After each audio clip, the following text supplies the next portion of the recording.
रहमानिर्रहीम। रमज़ानुल मुबारक के मुक़द्दस और बाबरकत और अज़मत वाले महीने में जिन हम नेक आमाल का एहतमाम करते हैं उनमें से एक अहम और बड़ा अमल दुआ है। यकीनन हमें गैर रमज़ान में भी दुआ का एहतमाम करना चाहिए, क्योंकि हदीस पाक के अंदर दुआ को इबादत शुमार किया गया है। अद्दुआ मुख्खुल इबादा, तमाम इबादात का मग़ज़ और तमाम इबादात का निचोड़ दुआ है। चुनांचे अगर इबादत की जाए और उसके बाद दुआ ना की जाए तो वो इबादत यकीनन अधूरी और नाक़िस है।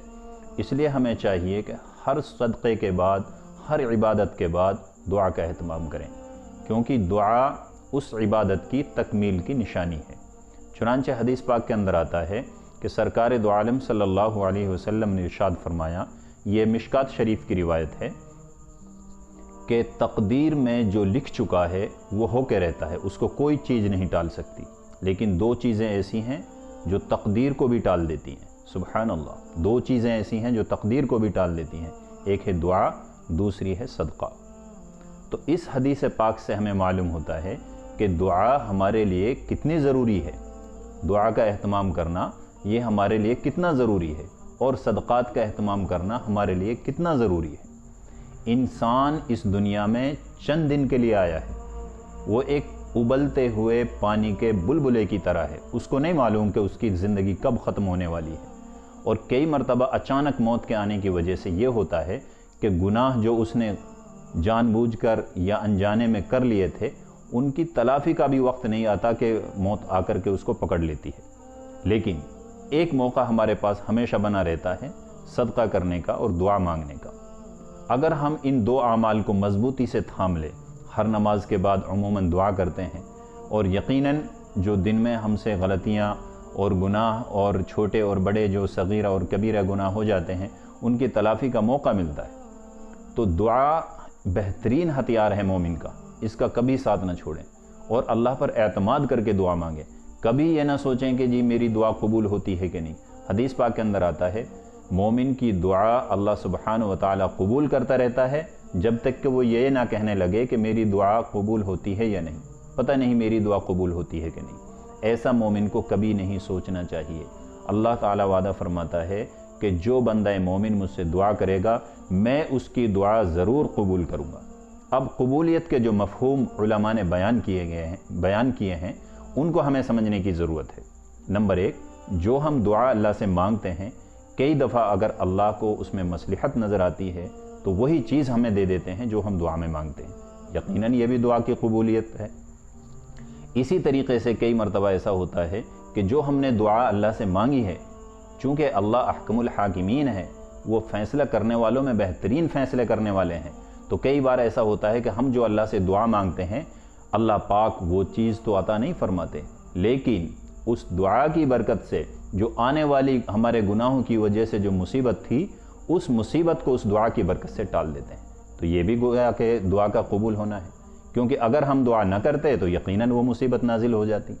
और तीसरा तरीक़ा जो कबूलियत का है वो ये है कि जो हम मांग रहे हैं वो भी अता नहीं होता और उसके बदले कोई आने वाली मुसीबत और परेशानी भी नहीं टाली जाती, बल्कि अल्लाह पाक उस दुआ को, अजर व सवाब को ज़ख़ीरा करके, इकट्ठा करके आखिरत के लिए तैयार कर देते हैं।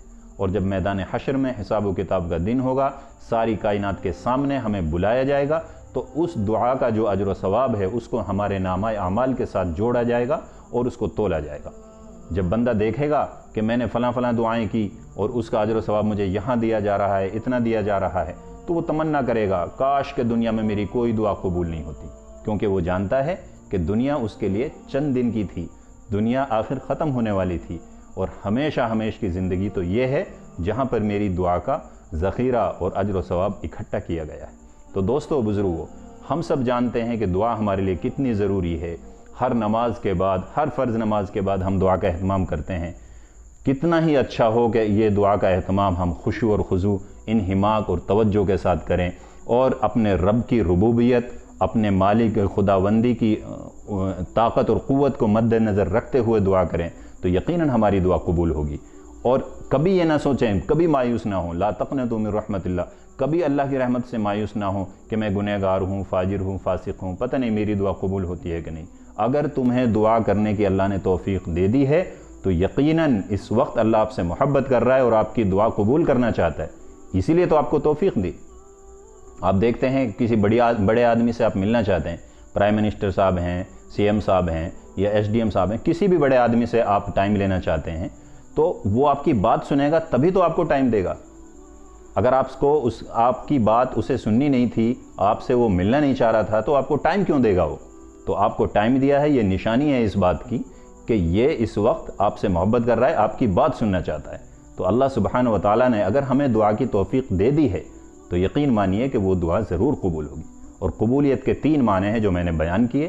نمبر 1، کئی دفعہ اللہ پاک کو، کیونکہ اللہ پاک احکم الحاکمین ہیں، وہ ہمارے بارے میں بہتر جانتے ہیں، تو کئی دفعہ جو چیز ہم مانگ رہے ہیں اللہ پاک وہی چیز عطا فرما دیتے ہیں۔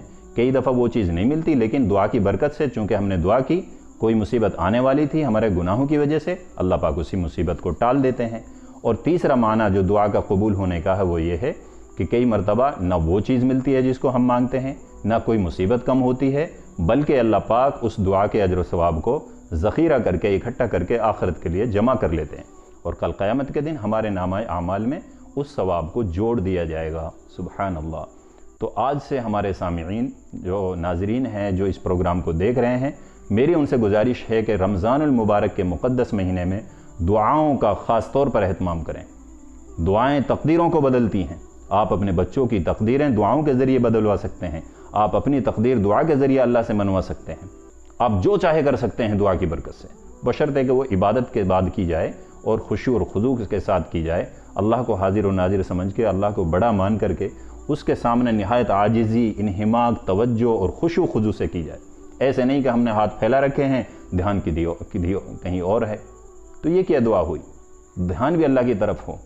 مچھر کھا رہا ہے اس کا بھی پتہ چل رہا ہے، مکھی ناک پہ آ کے بیٹھ گئی اس کا بھی پتہ چل رہا ہے، اور ہم دعا بھی مانگ رہے ہیں۔ ایسی دعا اللہ کو مطلوب نہیں ہے۔ اللہ یہ چاہتا ہے کہ میرا بندہ میرے در پہ آئے اور ساری توجہ کے ساتھ مجھ سے دعا کرے۔ تو ہم دعا کرتے ہیں کہ اللہ پاک ہم سب کو اس مبارک مہینے کی قدر کرنے کی توفیق عطا فرمائے، اور اس مبارک مہینے میں جو اعمال اللہ نے ہمیں دیے ہیں ان سب کا ہمیں اہتمام کرنے کی توفیق عطا فرمائے، خاص طور پر دعا کا بھی اہتمام کرنے کی توفیق عطا فرمائے۔ وآخر دعوانا ان الحمد للہ رب العالمین۔